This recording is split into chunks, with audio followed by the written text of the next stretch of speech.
बहुत समय पहले की बात है। एक बूढ़ी अम्मा थी, बिल्कुल अकेली। उसका अपना कोई न था। घर का कामकाज उसे खुद ही करना पड़ता था। सुबह उठकर कुएं से पानी लाना, खाना बनाना आदि।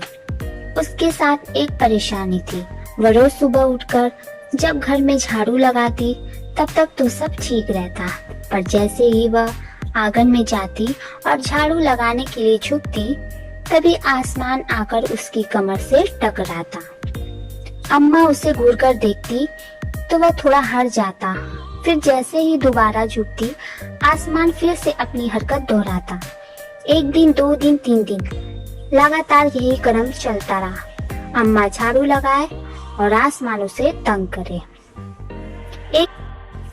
एक दिन कुएं पर पानी भरने को लेकर अम्मा का किसी और से झगड़ा हो गया। अम्मा जरा गुस्से में थी। वह झाड़ू उठाकर आंगन में गई और जैसे ही झुकी, आसमान ने अपनी आदत के अनुसार उसे फिर छेड़ा। अम्मा ने आव देखा न ताव और कसकर एक झाड़ू आसमान को दे मारी। आसमान झट से हट गया, पर वह अभी भी आदत से मजबूर था। दूसरी बार फिर अम्मा के झुकते ही टक्कर मारने लगा। अम्मा ने फिर पूरी ताकत से उस पर वार किया। आसमान को शरारत सूझी। इस बार उसने झाड़ू पकड़ ली। उधर अम्मा भी झाड़ू पकड़े थी।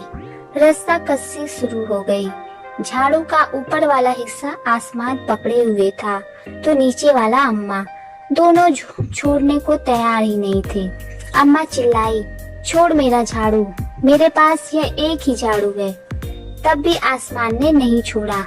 बूढ़ी अम्मा कब तक रस्साकसी करती, थक गई थी।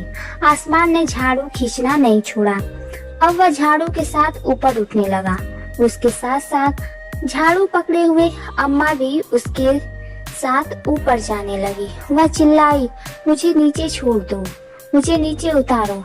आसमान ने कहा, अम्मा अब मैं तुम्हें नहीं छोड़ूंगा, ले चलूंगा ऊपर और वहीं पर झाड़ू लगाना। अम्मा अब झाड़ू नहीं छोड़ सकती थी क्योंकि वह बहुत ऊपर जा चुकी थी। तभी उसे वहां चांद दिख गया।